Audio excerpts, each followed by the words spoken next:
కానీ క్రీస్తు యేసునందున్న వారికి శుభవార్త. మనుషులు నిన్ను అర్థం చేసుకోకపోయినా, లోకం నిన్ను పట్టించుకోకపోయినా, నిన్ను ప్రేమించేవాడు ఎవడ లేకపోయినా, పలకరించే దిక్కు లేకపోయినా, బయటపడే దారి లేకపోయినా, తరచుగా పడుతూ లెగుస్తూ పాపంలో నెట్టబడుతూ ఉన్నా, గుర్తుపెట్టుకో, నీకు నిరీక్షణ ఉంది, నీకు విడుదల ఉంది, నీకు అవకాశం ఉంది.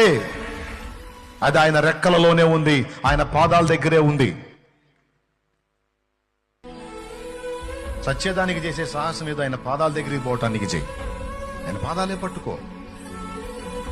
ఈ జీవితకాలం నిన్ను ఒక కొలిక్కి తేడా, ఈ జీవితకాలం నిన్ను విడిపించడా, ఈ జీవితకాలం నీకు సమస్య పరిష్కారం ఇవ్వడా? అట్లయితే నేరం అయింది, ఇది నీది కాదు. ఎందుకంటే నువ్వు ఆయన ఆశ్రయించావు.